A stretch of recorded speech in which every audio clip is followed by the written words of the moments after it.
Hai sobat, selamat datang kembali di channel IDR Channel. Di video kali ini saya akan merekap sebuah film yang berjudul Pamali. Sebelum kita lanjut ke pembahasannya, alangkah lebih baiknya sobat dukung channel ini dengan cara klik tombol subscribe dan aktifkan notifikasinya agar tidak ketinggalan video terbarunya.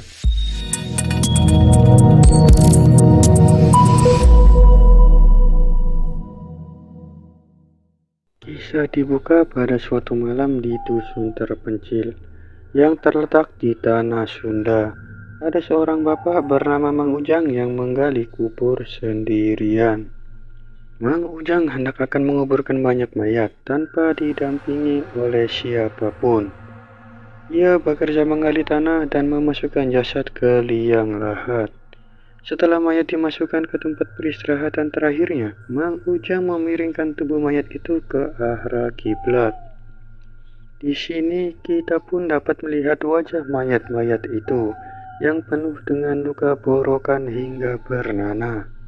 Ternyata dusun itu sedang terinfeksi wabah virus. Tidak tahu pasti virus apa yang menyerang dusun itu. Tetapi penyakit itu membuat kulit warga menjadi penuh luka dan sangat sulit untuk disembuhkan. Bahkan banyak warga yang meregang nyawa akibat penyakit tersebut. Kemudian Mang Ujang bersiul lalu disaut dengan siulan dari warga yang lain.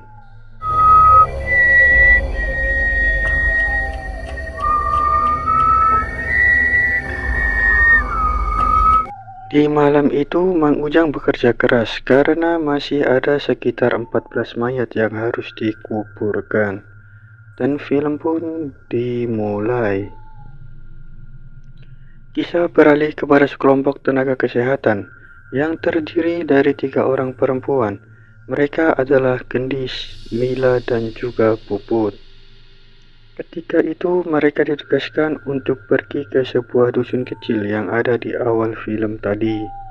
Mereka mendapat kabar dari pemerintah setempat apabila dusun itu sedang terinfeksi satu virus mematikan. Banyak juga korban yang meregang nyawa di dusun itu. Maka dibutuhkan pula tenaga gali kubur untuk membantu memakamkan para warga di sana. Sehingga hadirlah tokoh Cecep dan juga Deden, tukang gali kubur yang ikut bersama ketiga nakes itu. Hampura, Mang hampura pisan telat, Mang. Terhitung ada 5 orang yang pergi ke dusun tersebut. Di sana juga ada Mang Yusuf, orang yang bertugas untuk mengantarkan mereka semua ke dusun itu. Saya Mila. Milo. Dusun yang akan mereka tuju sangatlah terpencil, bahkan harus menyeberangi danau terlebih dahulu. Dan mereka pun menaiki perahu untuk bisa sampai ke sana.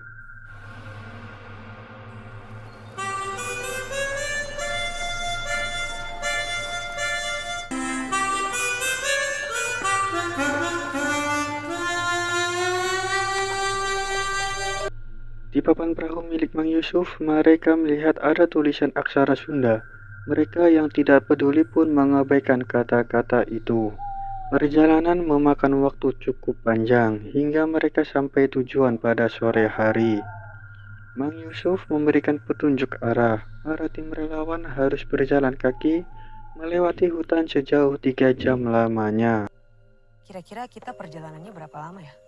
Ya 3 jam jalan kaki lah, Neng. Edas. Mereka pun bergegas pergi sebelum langit mulai gelap. Setelah melewati jalan setapak beberapa kilometer jauhnya, mereka menyadari ada barang tak biasa yang digantung di setiap pepohonan.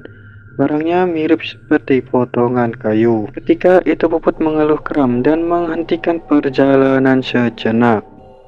Enggak apa-apa Mbak, aku ada. Ambil aja. Makasih Mbak. Gendis bertanya kepada Mang Yusuf apa kegunaan dari kayu yang digantung di pohon itu. Ternyata Mang Yusuf sendiri tidak tahu apa fungsinya karena sudah ada sejak zaman dulu. Nggak tahu. Udah lama ini. Dari dulu juga ada. Singkat cerita, sesampainya di sana, Mereka melihat dusun itu sangat sepi, tidak ada tanda-tanda kehidupan sama sekali. Das, sepi amat ini teh, Mang. Warganya pada kemana? Kemudian mereka pun melihat para pemuda desa yang masih tersisa. Mereka sedang sibuk mendata jumlah warga yang terjangkit wabah hari itu. Warga yang sakit bertambah menjadi 3 orang dengan total 17 orang sakit. Sementara yang meninggal dunia mencapai 52 orang dalam kurun waktu 1 bulan. Mang Yusuf menyapa muda-mudi itu sambil memperkenalkan para relawan yang sedang melintas. Ini Mamang antar anak-anak nakes yang mau bantu-bantu. Rumah warga yang sudah kosong pun ditandai oleh simbol silang dengan cat berwarna merah. Kini warga-warga yang sedang sakit pun dirawat di balai desa. Sementara warga yang meninggal dikumpulkan di sebuah tempat yang berbeda. Innalillahi. Setelah itu mereka berlima diantarkan ke sebuah rumah yang dapat dijadikan tempat istirahat. Itu adalah rumah salah satu warga yang sudah terbengkalai karena pemilik rumahnya sudah mati semua. Tapi rumah itu hanya untuk para tenaga kesehatan saja. Sementara Cecep dan Deden diberikan tempat tinggal yang dekat dengan kuburan karena mereka memanglah penggali kubur. Dikira bakal dapat kamar dekat perawat. Ternyata dekat kuburan. Ketika memasuki rumah itu, Gendis, Mila, dan Puput sempat merasa heran karena menemukan payung hitam terbuka di sana.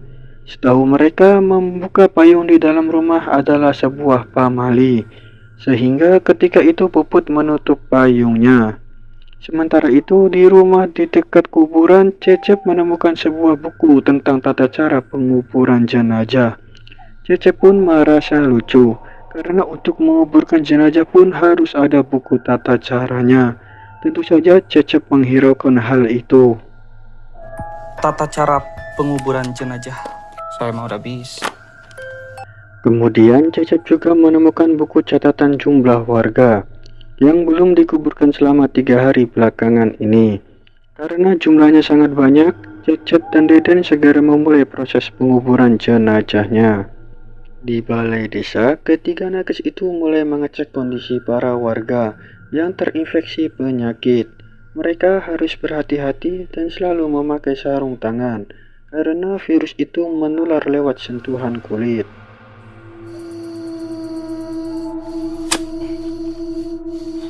Baru dapat 5 kita, Cep. Sakedap Deden.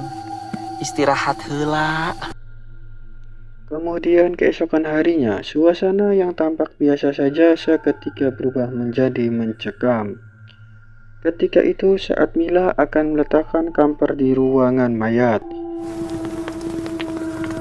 Seketika bola kamper itu terlempar kembali ke arah Mila. Seperti ada orang di ujung ruangan itu. Kejadian mistis memang sudah biasa dialami oleh para nakes. Sehingga ketika itu Mila hanya berpikir positif dan berharap makhluk itu tidak mengganggunya lagi. Beberapa hari kemudian mereka sangat kebingungan karena persediaan obat yang mereka bawa telah habis. Mereka tidak menyangka pasiennya sebanyak ini, sehingga kemarin tidak terlalu banyak membawa persediaan obat. Mila, anti kejang. Bah, antibiotiknya udah habis, kita nggak bawa banyak. Habis semua. Habis semua. Dia menyuruh Cecep dan Deden untuk menghubungi Mang Yusuf yang berada di desa seberang untuk mengirimkan beberapa obat-obatan ke sini. Namun sayangnya sinyal sudah didapatkan di dusun tersebut. Cep, Den, kalian punya nomornya Mang Yusuf kan? Saya susah dapat sinyal kalau di sini mah. Aku juga nggak dapet sinyal. Di tengah-tengah kebingungan itu, kemudian ada seorang anak perempuan yang datang ke balai desa. Namanya adalah Neng. Neng meminta tolong agar salah satu nakes datang ke rumahnya untuk memeriksa keadaan ibunya.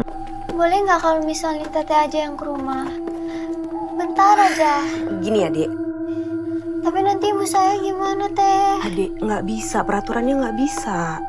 Tetapi Dia menolak hal itu. Dia selaku ketua tidak memperbolehkan Mila ataupun Puput untuk meninggalkan balai desa karena mereka juga kekurangan tenaga. Gak usah kepikiran kemana-mana ya.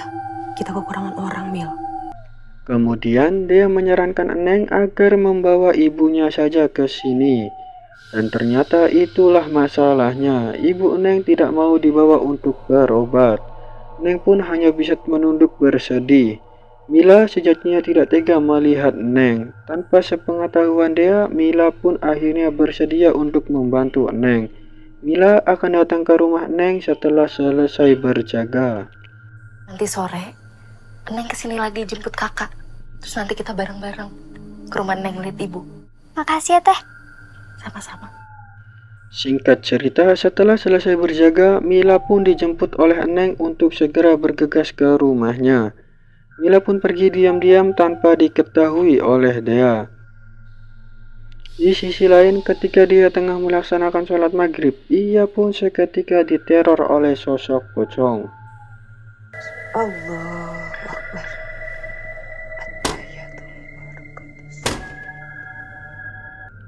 Pocong itu mengikuti bacaan sholat Dea, menampakkan diri di balik kaca jendela, serta mengganggu berusaha membuat Dea ketakutan.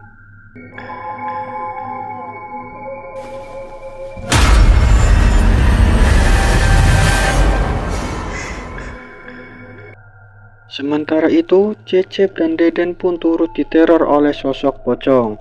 Cecep mendengar ada seorang yang mengetuk pintu. Namun ketika dibuka tidak ada siapapun di sana. Cecep terus berjalan keluar kemudian menyalakan obor.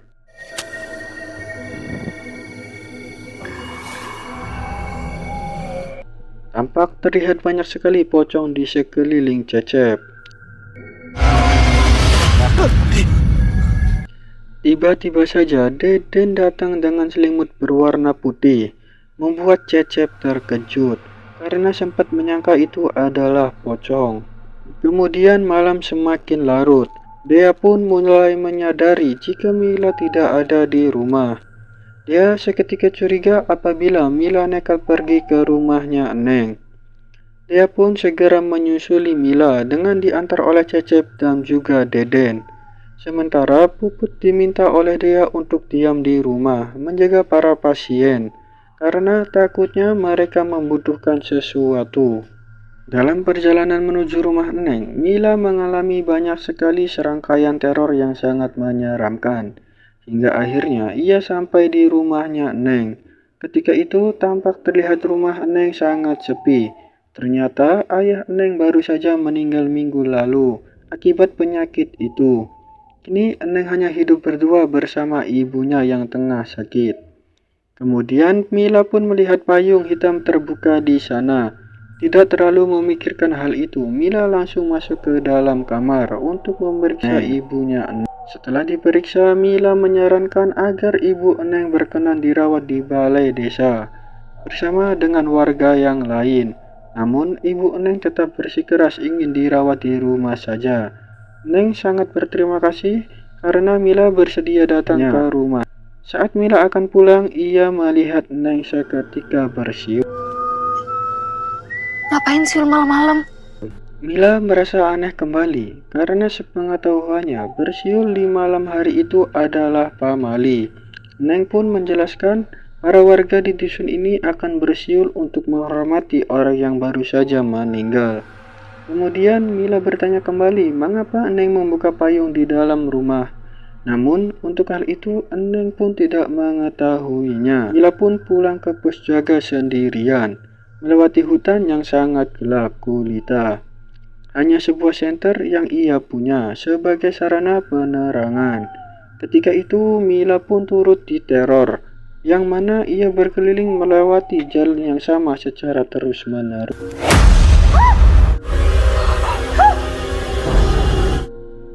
Hingga akhirnya ia ditampakkan oleh kumpulan pocong yang sangat menyeramkan. Hal itu membuat Mila seketika pingsan di tempat. Ketika dia, Cecep dan Deden hendak menyusuli Mila, di balai desa Puput sendirian berjaga. Ketika itu Puput mendengar suara kegaduhan di balai desa. Ketika dicek, anehnya tidak ada satupun pasien yang terbangun. Seketika obor mati, membuat ruangan menjadi sangat gelap gulita. Tiba-tiba saja pintu terkunci tidak bisa dibuka lagi. Kemudian muncul sekumpulan pocong dari arah belakang Puput.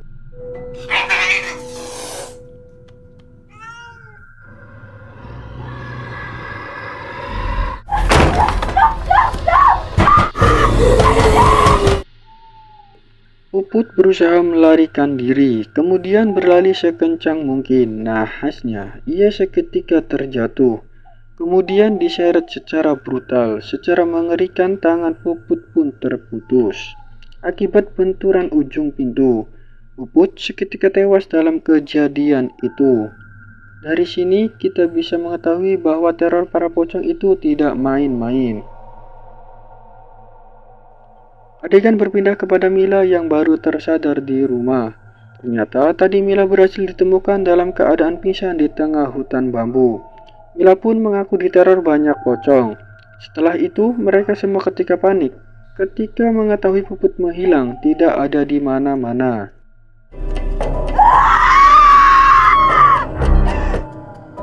Hingga akhirnya dia menjerit sejadi-jadinya karena ia melihat Puput sudah tewas dalam keadaan mengenaskan. Masing-masing di antara mereka semua sejatinya sudah pernah diteror oleh sosok pocong, sehingga mereka mengira bahwa kematian Puput disebabkan oleh pocong juga. Dia seketika mengemasi barang-barangnya. Dia tidak mau mati di dusun ini. Dia pun pergi meninggalkan mereka semua. Saat itu dia menuju di pinggir danau sendirian, berharap segera mendapatkan bantuan dan juga berusaha mencari sinyal. Sementara di dusun tersisa Mila, Cecep dan juga Deden. Mila tidak akan pergi dari sini karena tidak tega meninggalkan para warga yang sedang sakit. Ketika itu teror pocong semakin menjadi-jadi.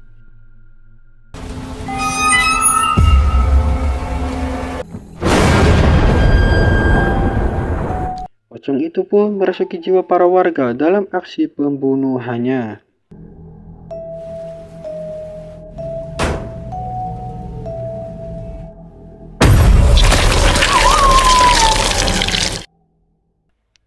Beberapa lama kemudian datanglah Neng ke balai desa. Neng memberitahukan Mila jika ibunya sudah meninggal. Mulai saat itu Mila menyuruh Neng agar selalu ada di sampingnya. Ketika malam hari, teror semakin mencekam tanpa disangka-sangka. Deden pun sudah tertular oleh penyakit kulit di dusun ini. Deden tidak mau mati di sini, lalu meminta agar mereka segera pergi dari sini.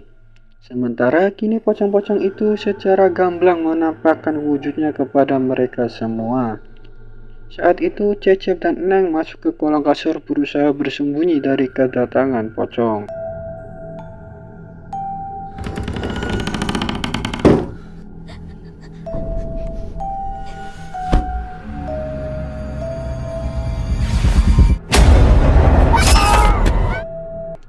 Sementara di sisi lain, Deden berusaha mencari bantuan agar segera bisa keluar dari dusun ini.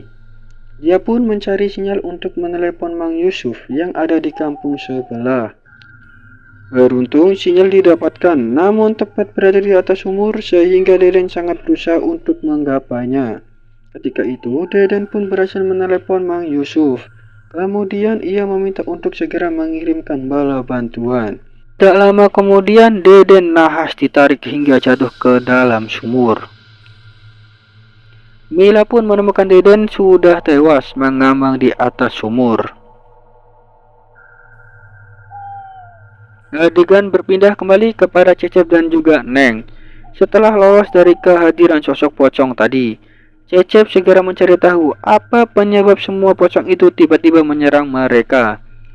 Hingga akhirnya terkuaklah, ternyata selama ini mereka semua telah melanggar pamali yang ada di dusun ini. Di buku tata cara penguburan jenazah, Cecep baru tahu jika warga di dusun ini menguburkan mayatnya secara terbalik, kaki dulu baru kepala. Sementara Cecep dan Deden tidak melakukan cara tersebut. Hal itulah yang membuat mayat para warga bangkit menjadi sosok pocong. Setelah mengetahui hal itu, seketika para pocong muncul. Tidak hanya satu, tetapi satu kampung. Mereka yang tersisa seketika berlari menuju ke tepi danau. Saat dalam usaha menyelamatkan diri, sayangnya Cecep terjatuh. Kemudian seketika terseret ke dalam sebuah liang lahat. Mila berusaha menahan Cecep. Pada saat situasi menegangkan itu, beruntung ada Neng di antara mereka. Neng melihat di belakang buku tata cara penguburan jenazah ada sebuah mantra berbahasa Sunda yang mampu melemahkan para pocong yang telah bangkit itu. Tidak pakai lama, Neng segera membaca huruf mantranya. Hal itu pun menyelamatkan Cecep dari maut. Mana kayangan, dukung malayan di antara wiati dan jagat. Balik ke jati, pulang ke asal.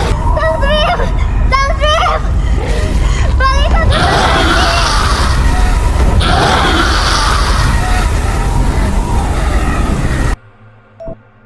Tidak lama dari itu, matahari mulai muncul bersama dengan perahu Mang Yusuf yang datang dari desa seberang. Akhirnya mereka pun bisa melarikan diri dari dusun tersebut. Neng pun ikut bersama mereka dan akan tinggal bersama neneknya Cecep. Setelah beberapa merenung, akhirnya Cecep menyadari suatu hal, jika aksara Sunda yang terukir di perahu itu ternyata memiliki arti. Aksara Sunda itu berbunyi Cirisa Bumi Carasa Desa, yang memiliki arti setiap daerah itu punya pantangannya masing-masing. Tulisan itu artinya apa? Cirisa Bumi, Carasa Desa. Setiap daerah punya pantangannya masing-masing. Intinya pamali di setiap desa itu berbeda-beda. Di desa lain bersiul di malam hari dianggap pamali. Tetapi di dusun itu siul adalah sarana untuk menghormati orang yang baru saja meninggal. Kemudian payung dibuka di rumah, umumnya adalah pamali. Tetapi di dusun tadi payung sengaja dibuka untuk melindungi dari suatu hal yang buruk.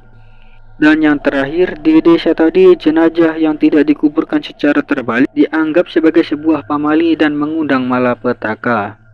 Film pun diakhiri dengan para tim SAR yang melakukan evakuasi ke dusun pocong karena viral sebuah berita menghilangnya 2 nakes dan 1 penggali kubur di dusun tersebut.